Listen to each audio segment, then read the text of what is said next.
Assalamualaikum dan salam sejahtera. Pernahkah anda terfikir apa itu pilihan raya?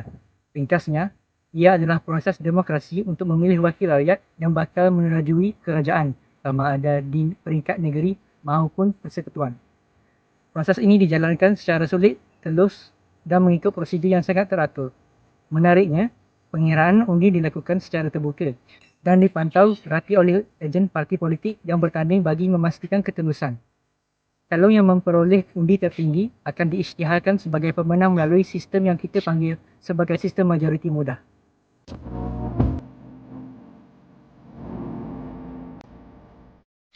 Seterusnya, mari kita kenali Suruhanjaya Pilihan Raya.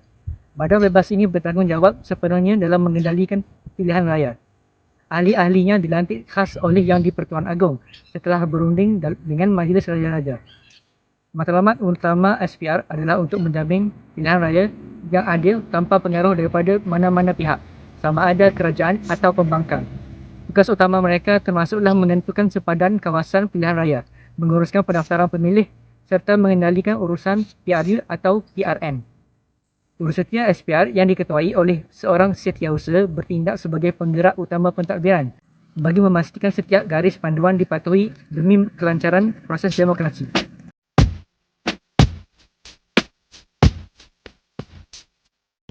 Langkah seterusnya ialah hari penamaan calon. Ini adalah hari di mana bakal calon menghantar kertas penamaan mereka kepada SPR untuk disemak dan dipamerkan bagi sebarang bantahan. Jika hanya seorang calon yang layak bertanding di sebuah kawasan, dia akan menang tanpa bertanding. Namun, setiap calon perlu menyediakan wang pertaruhan. Bagi kerusi parlimen, depositnya adalah RM10,000 manakala RM5,000 diperlukan untuk bahan kempen.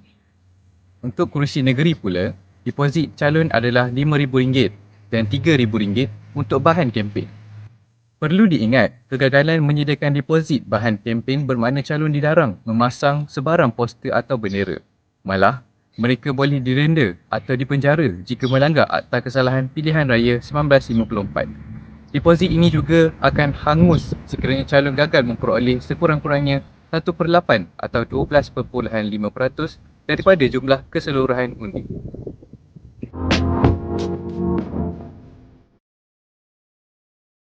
Mengenai identiti calon, mereka boleh menggunakan simbol parti dengan kebenaran bertulis kepada ketua parti masing-masing.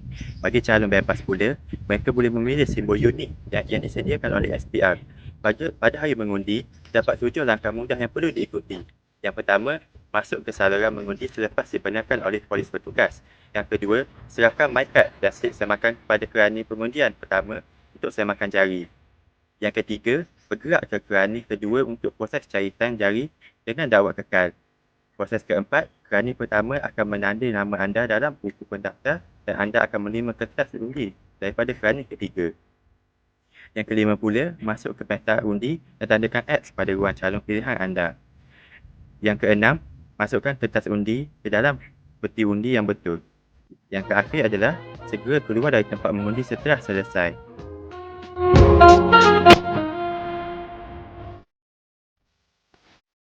Akhir sekali adalah fasa kempen. SPR telah menetapkan peraturan ketat di bawah Akta Kesalahan Pilihan Raya di mana kempen hanya bermula selepas tamat waktu penamaan calon dan mesti dihentikan tepat jam 12 tengah malam sebelum hari mengundi. Pasukan penguatkuasa akan dilantik untuk memantau setiap ceramah dan bahan kempen bagi memastikan tiada undang-undang yang dilanggar. Senarai larangan dan etika juga disediakan sebagai panduan kepada semua calon dan petugas. Sebagai kesimpulan, pilihan raya adalah nadi kepada sistem demokrasi berkuasa kepada rakyat untuk memilih pemimpin yang layak. Melalui proses yang terus ini, kami dapat mengekalkan kestabilan dan kemajuan negara kita. Oleh itu, tunaikanlah tanggungjawab anda sebagai pengundi demi masa depan Malaysia yang lebih gemilang di bawah kepimpinan yang berintegriti. Wabillahi taufiq wal hidayah. Wassalamualaikum warahmatullahi wabarakatuh. Sekian, terima kasih.